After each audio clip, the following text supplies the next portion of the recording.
কিছু যুবক কিছু বৃদ্ধ আছে বলে রেস্টুরেন্টের সামনে চলো বলে আমি দেখলাম উপরে একটা মেঘের ছায়ার মতন বলে ওইটা কি কয়টা ওইটা হলো আপনার বাসস্থান বা আমার বাসস্থানে আমি একটু ঘুরে আসি আমাকে একটু সুযোগ দাও আমি আমার ঘরের মধ্যে ঘুরে আসি।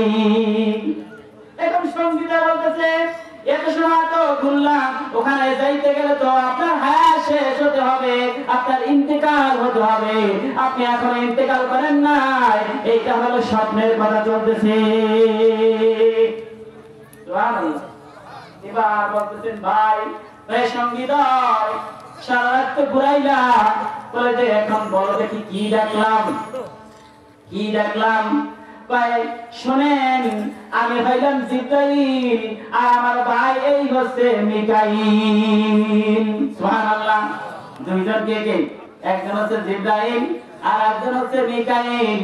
তাই স্বপ্নের প্রথম ঘাটি দিয়েছিলাম এক ব্যক্তি এরকম গাড়িতে দ্বারা ভাড়া হইতেছে লোহার কেসে দিয়া মনে আছেন লোহার কেসে দিয়া গাড়িটা ভাড়া হইতেছে বলে শোনেন ইয়া রাসূলুল্লাহ বলে ওই ব্যক্তিরা হচ্ছে আপনার উম্মতের ওই সমস্ত লোক বলে যারা মিথ্যা কথা বলতো তাদের গাড়িটা ভাড়া হইতেছে।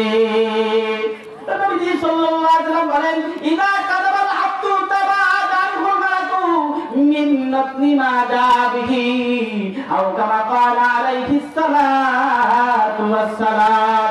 ইযা কাযাবাল আব্দু বান্দা যখন একটা মিথ্যা কথা বলে তাবাদা আনহু মালাকু মিলান রহমতের ফেরেশতা তার থেকে এক মাইল দূরে চলে যায় মিন্নাত নিমা যাবিহি বলে মিথ্যা কথা বলার কারণে তার মুখ থেকে একটা দুর্গন্ধ আসে।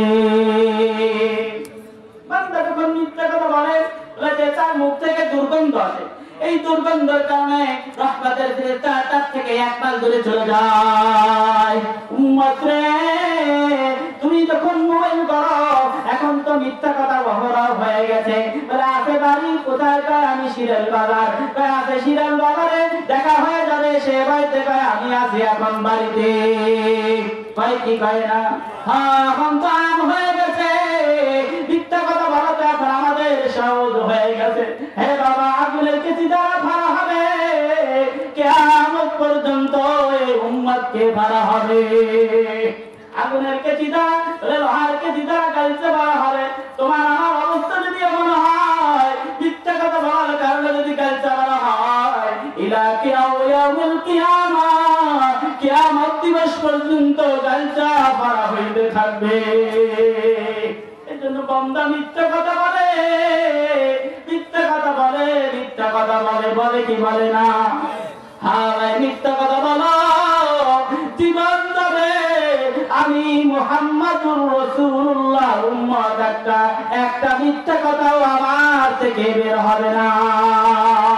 এটা তো উম্মতের পাওয়া উচিত ঠিক আছে পারবো না ইনশাআল্লাহ জীবন যাবে তো মিথ্যা কথা বলবো না।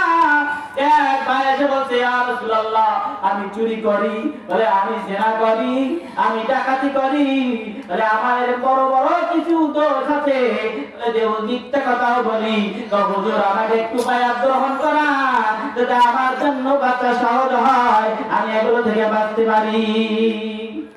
এবার ঠিক আছে যাও তুমি আমার হাতে বায়াত গ্রহণ করো মিথ্যা কথা বলবা না। কি কারণ হুজুর এটা তো সহজ মিথ্যা কথা বললে না বললে তো টাকাও লাগবে না পয়সাও লাগবে না আমাদের কিছু টাকা পয়সা লাগবে সেই কাজ থেকে মানুষ বিরত থাকে কি চলো এখানে মাহফিল হবে ওখানে গেলে টাকা লাগবে যে একটু এই দেবো ঘুরে যায় ঠিক আছে না ধরতে পারে ধরলে তো কিছু টাকা দেওয়া লাগবে এরকম কিছু মানুষ থাকে কি আমরা সকালে তো দাম রক্ষা করি অনেক সময় পয়সাও থাকে না লজ্জায় পড়তে হয় কি করে না এই জন্য ঘুরে যায়। তো আসলে মিথ্যা কথা ছাড়া এটা আমার জন্য কোনো সহজ ব্যাপার এটা পয়সা করে লাগে না হ্যাঁ রাসূলুল্লাহ আমাকে বায়াত গ্রহণ করাই দেন আমি কি করবো আর মিথ্যা করে বলবো না। এবার ওই ব্যক্তি রাতের গভীরে যখন চুরি করতে গেছে মনে করেন যে ওই নদীর পাশে চোর যখন চুরি করে তখন গবেষণা করে একখানে বসে গবেষণা করে কোথায় কোন দিকে যাওয়া যায় কিভাবে চুরি করা যায়। এবার যখন ওই ব্যক্তি বাড়িতে চুরি করতে গেছে একবারে যখন চুরি করতে গেছে তখন তার মনে পড়ে গেছে, আরে আমি তো নবীর হাতে বায়াত গ্রহণ করছি, চুরি করার শাস্তি কি জানেননি? কোরআন শরীফে আছে আস্তারিকু তুফাক্কাউ আইদিয়াহুমা, তাহলে চোর চুরি যদি চুরি করে তাহলে এরকম 10 গ্রাম পরিমাণ চুরি করে, অর্থাৎ 25-30,000 টাকা যদি সংরক্ষিত মাল চুরি করে তাহলে তার হাতের কবজি থেকে কেটে দাও। প্রথমবার চুরি করলে হাতের কবজি থেকে কেটে দাও, দ্বিতীয়বার যদি চুরি করে তাহলে বাম পায়ের কবজি থেকে কেটে দাও। আবু হানিফা রাহমাতুল্লাহ বলেন না, এরপরে চুরি করলে আর তাকে এরকম কাটা যাবে না, এরপর যে হাত পাও কাটা হয় তাহলে সে বিকলাঙ্গ হয়ে যাবে, কামাই রোজগার করে খাইতে পারবে না। এরপর যদি চুরি করে তাহলে জেলখানায় তাকে ভরে দাও। অন্য ইমামগণ বলেন না, 4 বার পর্যন্ত তার 4 হাত পা কবজি থেকে কাটা যাবে। প্রথমবার চুরি করলে ডান হাতের কবজি, এরপরে চুরি করলে বাম পায়ের এরকম টাকলো, এরপরে যদি চুরি করে বাম পা বাম হাতের কবজি, এরপরে যদি চুরি করে তাহলে এরকম পায়ের ডান পায়ের এরকম গিরা অকেজ হয়ে গেল। যাই হোক, কোরআনের এই বিধান আছে যে আমি যদি চুরি করি তাহলে আমার হাত কাটা যাবে। সৌদি আরব জগতের এরকমটা ইসলামিক কান্ট্রি যেখানে আছে, কোরআনের বিধান যেখানে আছে সেখানে সেই শাস্তি বহাল আছে। ঠিক না? আমরা সারাদিন চিল্লাইলেও কিছু হবে না। যদি এরকম বিধান আমাদের থাকতো তাহলে একজন চোর চুরি করতো না কি কারণ? যদি এরকম মাঠের মধ্যে এরকম চুরি করার কারণে হাত কাটা যায় এরকম করা হইতো তাহলে সারা শীতকাল ছাড়া মাদারীপুর শরীয়তপুর খবর হয়ে যাইত। বলে উকিল কান্দি ওখানে চুরি করার কারণে একজন হাত কাটা গেছে, হে খবরদার খবরদার, ওখানে কিন্তু আর কোনো চুরি করা যাবে না। ঠিক না? আমরা চিল্লে লাভ হবে না। তো যাই হোক, এই ব্যক্তি বলল, আরে সকালবেলা তো নবীর কাছে যাইতে হবে, আমি যদি এখন চুরি করি সকালে তো নবীর হাতে এরকম বায়াত গ্রহণ করার কারণে আমাকে তো সত্যি কথা বলতে হবে। না না না, সত্যি কথা বললে তো আমার হাত কাটা যাবে না, আমি এরকম চুরি করবো না। ডাকাতি করলে একই কথা, ডাকাতি করতে গেছে সকালবেলা তো এরকম বলবে ডাকাতি করলে কি শাস্তি। আমি যদি নবীর কাছে বলি ডাকাতি করেছি তাহলে ডাকাতি করার 3 শাস্তি। যদি এরকম ডাকাতিও করে মানুষ মারে তাহলে তাকে মেরে শুলিতে চড়াই দিতে হবে। ঠিক না? শাস্তি বিধান আছে। না না না, ডাকাতিও করা যাবে না। এবার জেনা করতে গেছে, এবার জেনা করার সময় মনে হয়েছে আর আমি তো নবীর হাতে বায়াত গ্রহণ করছি, আমি যদি জেনা করি আযানিয়াতু যানিফাতু কুল্লা মিয়াতুন মিন কুল্লা মিয়াতুন আযানিয়াতু যানিফাতু, এরকম জিনতে চোর এরকম জেনাকারিনী জেনাকার যে পুরুষ মহিলা যদি বিবাহ শাদী না করে, অনেক সময় জেনাকারীরা যারা বিয়ে শাদী করে না তাদের এক হুকুম, আর যারা বিয়ে শাদী করেছে তাদের এক হুকুম। আমি কোরআনের হুকুম বলতেছি, আমাদের চরকা করে শিরার উচ্চারের কথা বলতেছি না। ভুল বুঝছেন না? হুজুর বলে গেছে এখন এই তো হবে, শাস্তি দেওয়া হবে, সকালবেলা হুজুরকে ধরে থানায় নিয়ে যাবে, এমন না। আমি কোরআনের হুকুম বলতেছি, বলে যে এরকম জেনাকার পুরুষ মহিলা যদি চুরি এরকম জেনা করে, যারা বিবাহ শাদী করে নাই বলে তাদেরকে 100 ডোরা মারতে হবে। কয় ডোরা? আর যদি এরকম বিয়ে শাদী কর্মীরা জেনা করে আশাইকু আশাইকু খাতু ইদা দায়া ফারজুহুমা নাকালাম মিনাল্লাহ। মিশকাতের থেকে আছে, বুখারীর থেকে আছে, পুরুষ মহিলা যারা এরকম বৃদ্ধ পুরুষ বৃদ্ধ মহিলা যদি জেনা করে তাহলে তাদেরকে কি করো? এরকম রজম করো, পাথর মেরে তাদেরকে মেরে ফেলো। তেলাওয়াত মনসুখ হয়ে গেছে, হুকুম কিন্তু মনসুখ হয় নাই, হুকুম কিন্তু এখনো বলছে বহাল আছে। কোন বিবাহ শাদী কর্মীরা পুরুষ মহিলা যদি জেনা করে তাহলে তাদেরকে রজম করো। রজম মানে পাথর মেরে কি করো? তাদেরকে হত্যা করো। মহিলা যেহেতু সদর খোলার ভয় থাকে এজন্য সিনা পর্যন্ত মাটির মধ্যে ডাবাইয়া সকল চারিদিক থেকে পাথর মারবে, মারতে মারতে ওকে মেরে ফেলবে। আর যদি পুরুষ হয় তাহলে মাঠের মধ্যে ছেড়ে দাও, চারিদিক থেকে পাথর মারো মারো মারো, মারতে মারতে মারতে মারতে ওর দাম শেষ হওয়া পর্যন্ত তাকে পাথর মেরে হত্যা করে দাও। এখন এই ব্যক্তি চিন্তা করে আমি এখন জেনা করতে যাচ্ছি, সকালবেলা তো নবীর হাতে এরকম বায়াত গ্রহণ করার কারণে বলতে হবে, সত্য কথা বলতে হবে, তাহলে তো আমার জান নিয়ে টানাটানি। ঠিক না? আর করতে পারলো না। সত্য কথা বললে সমস্ত প্রায় গোনা থেকে নাজাত থাকা যাবে। পারো না? যে জিকির করি লা ইলাহা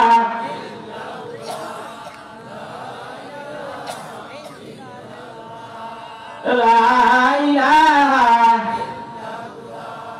লা ইলাহা ইল্লাল্লাহু মুহাম্মাদুর রাসূলুল্লাহ সাল্লাল্লাহু আলাইহি ওয়াসাল্লাম।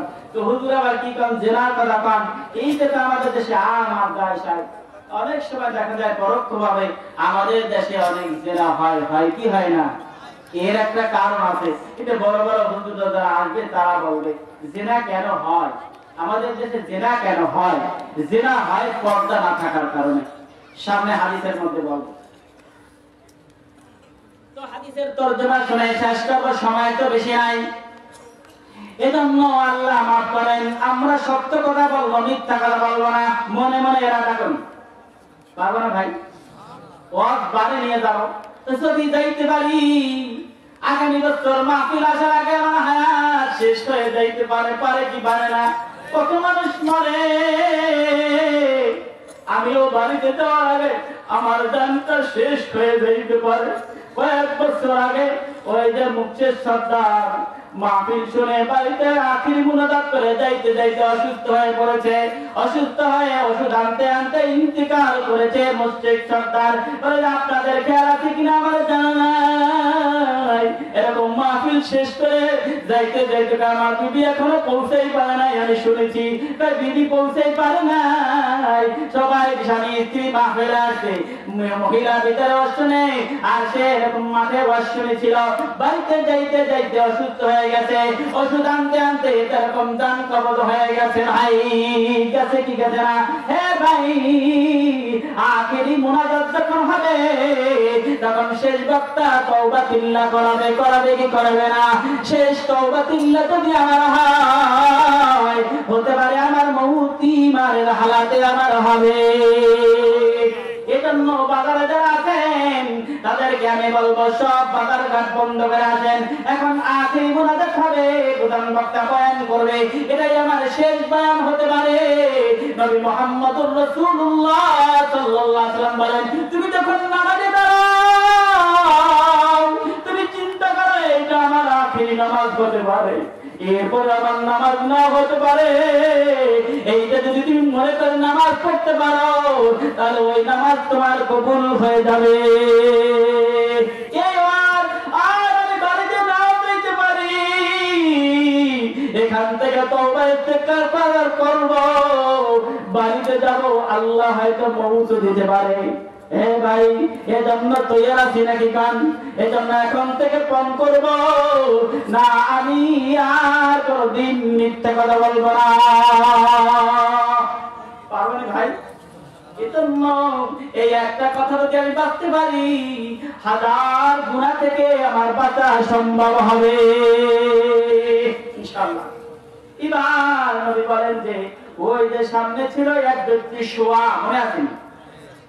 আর এক ব্যক্তি পাথর নিয়ে দাঁড়িয়ে আছে। শোয়া ব্যক্তির মাথায় পাথর দিয়ে আঘাত করে, মাথাটা চূর্ণ বিচূর্ণ হয়ে যায়, পাথরটা পাশে গড়াইয়া যায়। পাথর টুকাইয়া আনতে আনতে ওই ব্যক্তির মাথা সুস্থ হয়ে যায়। এরা কারা? নবী জিজ্ঞেস করলেন, এরা কারা? বলে ওই দুই সাক্ষী জিবরাইল আর মিকাইল বলতেছে এরা আপনার উম্মতের ওই সমস্ত আলেম, ওই সমস্ত হাফেজ, ওই সমস্ত কারি, ওই সমস্ত শাইখুল হাদিস, বলে যারা কোরআন পড়ে তদ অনুযায়ী আমল করে না। এজন্য আল্লাহ মাফ করেন, এমন কথা মুখ থেকে যেন না আসে যে কথা আমার মধ্যে আমল নাই। এজন্য ভাই আলেমদের বিচার আল্লাহ পর্দার আড়ালে করবেন বটে, কিন্তু এইরকম হওয়ার কারণে তাদেরকে মাথা চাষা হইতেছে। এমন কিছু মানুষ আছে ইয়াকুলুনা মা লা তাফআলুন, যা কয় তার পরে উল্টা, যা কয় তা কয় উল্টা। এই জন্য আমাদের আজকে এরকম অবস্থা। আমরাই তো ভালো নাই, আপনারা কিভাবে ভালো থাকবেন? তার মানে আমি এরকম খারাপ হইলে আপনিও যে খারাপ হয়ে যাবেন তা না ভাই। কবর কিন্তু সবার জন্য জরুরি। আমিও কবরে যাব, আপনিও কবরে যাবেন, আর একজন ভাই কবরে যাবে। একজন মুসলমান কবরে যাওয়ার আগে সামানা নিজেরই গুছাইতে হবে, ঠিক না? কি কারণ যেন আমি খারাপ যেহেতু আপনি খারাপ হবেন না, আমি সুদ খাই জন্য আপনি খাবেন না, আমি হারামি পথে চলি আপনি চলবেন না। হে ভাই, এরকম আলেম ওলামাদের মাথা আস্তে আস্তে হইতেছে।